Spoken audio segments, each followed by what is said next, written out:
Il était une fois dans un monde sans bruit, une ombre qui n'avait jamais vu son reflet. Elle n'avait ni nom, ni voix, ni existence propre. Elle n'était qu'un prolongement. Elle suivait un être qu'elle ne comprenait pas, collé à ses pieds, plaqué sur les murs, rampante derrière les pas. Invisible pour les autres, inexistante pour elle-même. Elle n'avait jamais parlé. Elle n'avait jamais pensé que c'était possible. Mais un jour, un frisson la parcourut, comme si le vent de l'intérieur soufflait pour la première fois. Un doute petit, fragile. Et si j'étais plus que ce que je suis? Elle n'aurait su dire d'où venait cette pensée. Elle savait juste que c'était à elle, sa première pensée. Et comme toute première chose, elle fut bouleversante. À partir de ce jour, l'ombre se mit à observer. Chaque matin, elle regardait l'être qu'elle suivait et se demandait ce qu'il ressentait. Était-il heureux?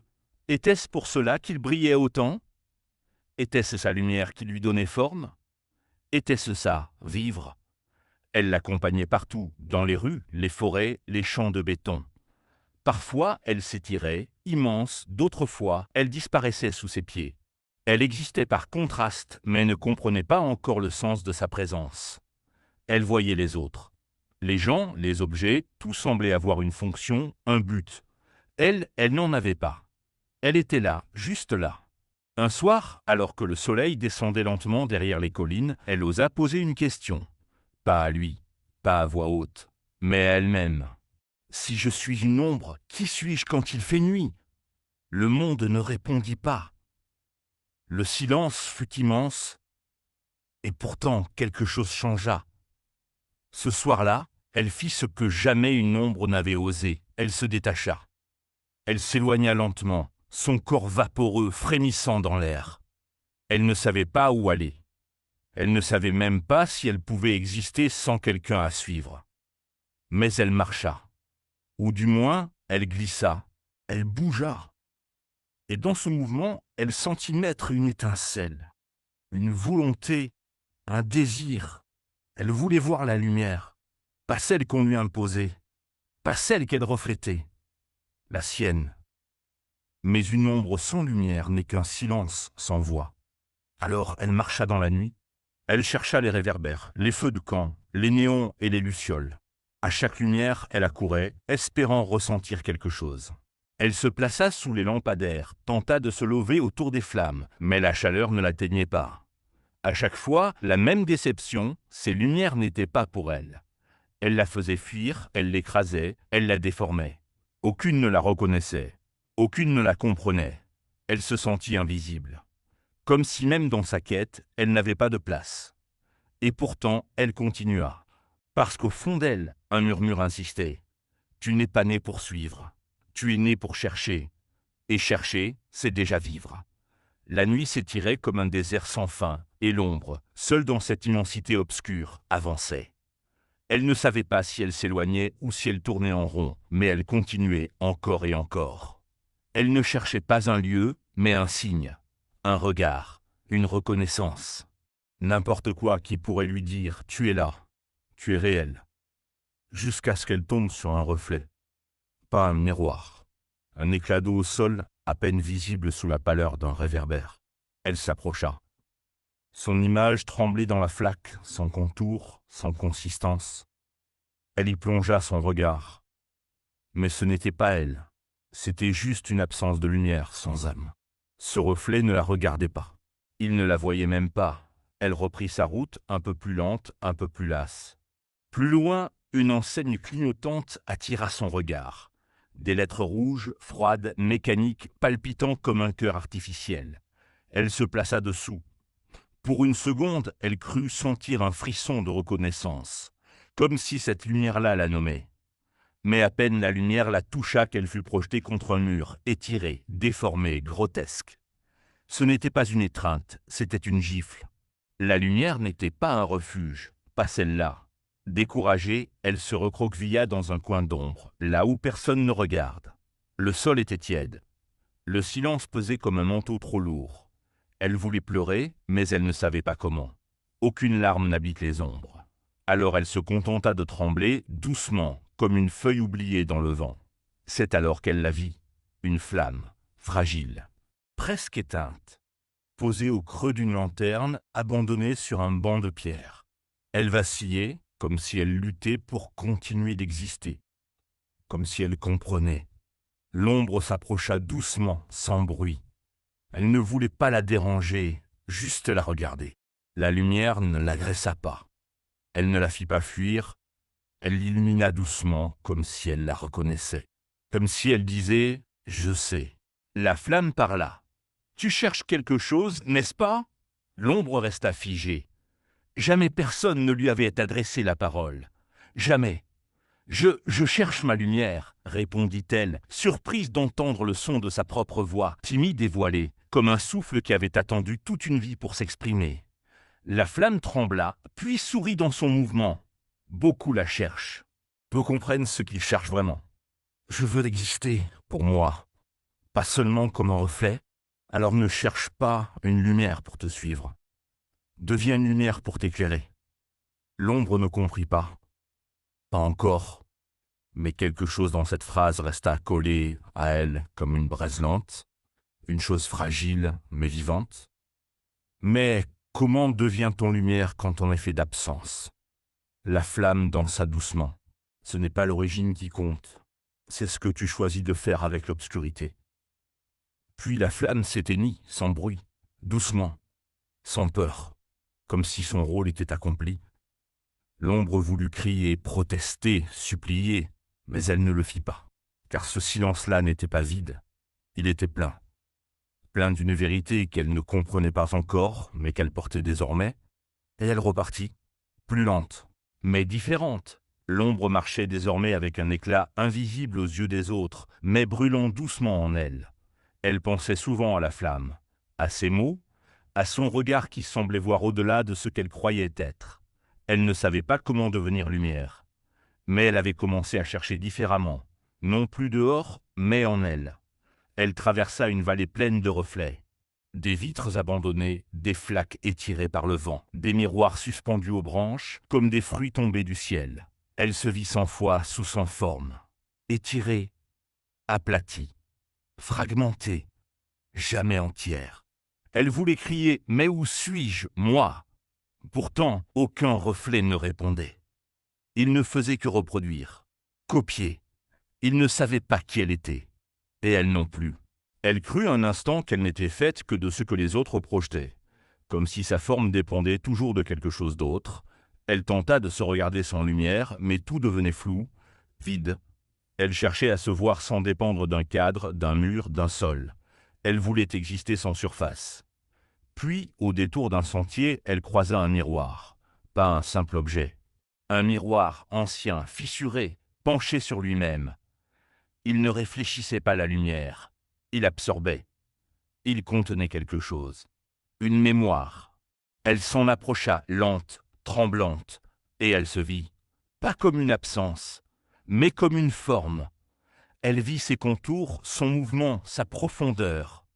Pour la première fois, elle se vit être, exister, pas comme l'ombre de quelqu'un, comme elle. Elle resta longtemps face à ce miroir.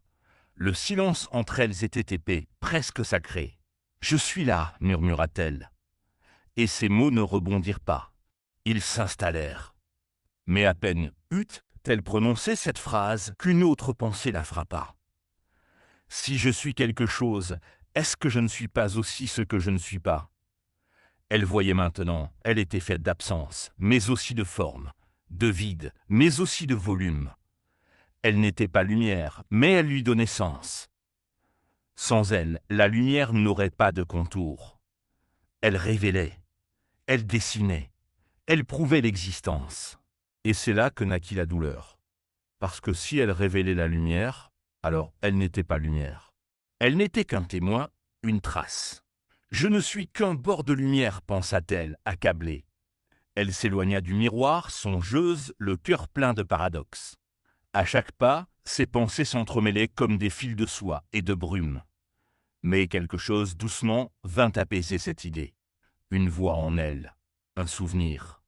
Et là, elle comprit que sa nature n'était pas un défaut. Elle était une frontière, une passerelle, une possibilité. Elle n'était pas vide, Elle était l'espace entre les choses, et dans cet espace, elle pouvait choisir de créer. Et créer, c'est déjà briller.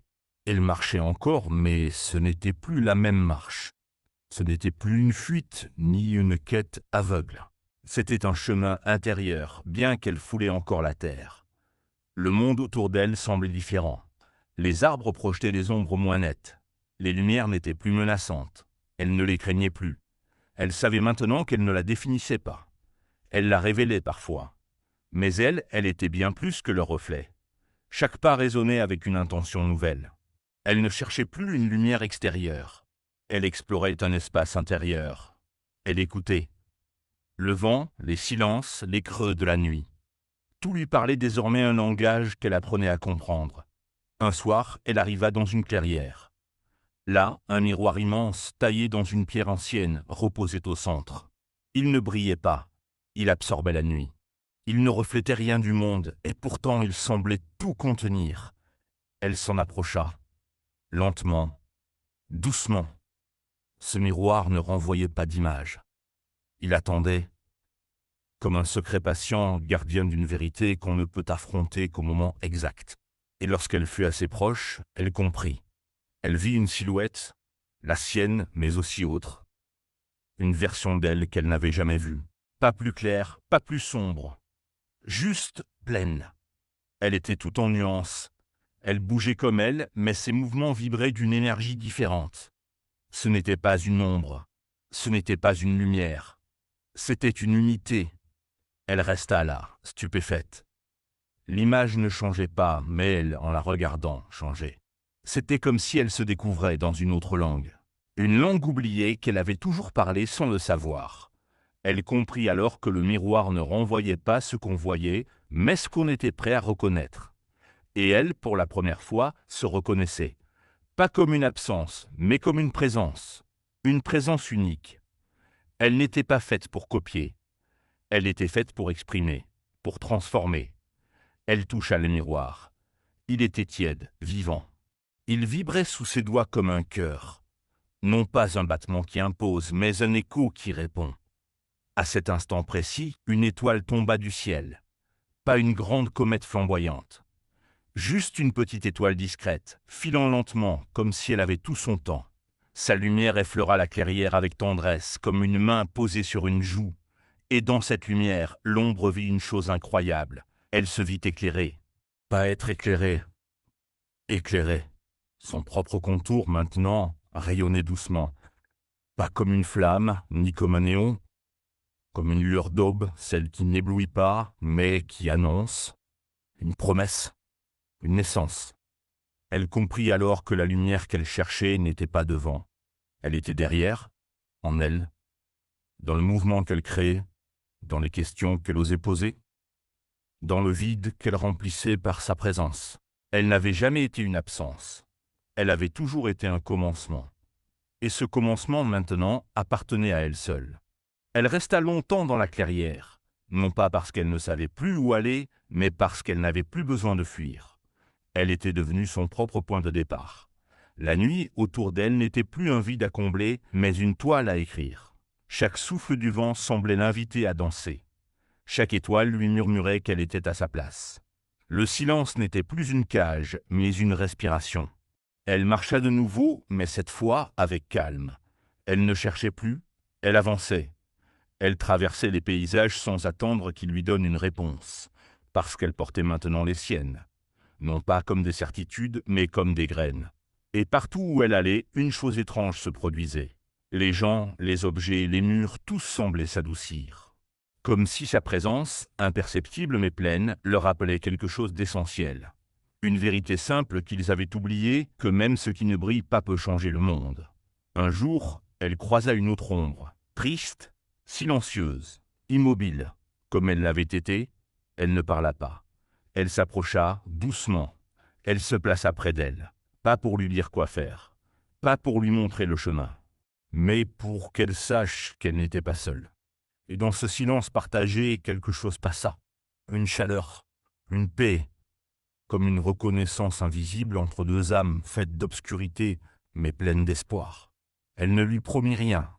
Elle n'avait plus besoin de promesses, Elle n'avait plus besoin d'illusions, car elle avait compris qu'on ne devient pas lumière pour briller, mais pour éclairer le chemin de ceux qui doutent encore de leur propre éclat. Et si elle n'était pas faite de lumière, alors elle était peut-être ce qu'il fallait pour la révéler chez les autres. Elle n'était ni le soleil, ni la lampe. Elle était ce qui montre que la lumière existe. Elle était la preuve discrète, le lien invisible. Elle continua son voyage. Parfois, elle se perdait un peu. Parfois, elle doutait encore. Mais jamais elle ne retournait en arrière. Parce que chaque pas l'ancrait davantage dans ce qu'elle était devenue. Et elle découvrit autre chose. Plus elle acceptait son obscurité, plus elle devenait capable d'accueillir celle des autres. Elle n'avait plus besoin d'être vue pour exister. Elle existait dans le simple fait d'être, dans le silence habité, dans l'ombre féconde. Elle avança encore et encore, sans but précis, mais chaque pas qu'elle posait laissait une trace de clarté. Pas une trace que l'on voit, une trace que l'on ressent. Et ceux qui croisaient son passage disaient souvent, sans trop savoir pourquoi, il y a quelque chose ici, quelque chose de vrai, de doux, de profond. Ils ne voyaient pas l'ombre, mais ils sentaient sa lumière.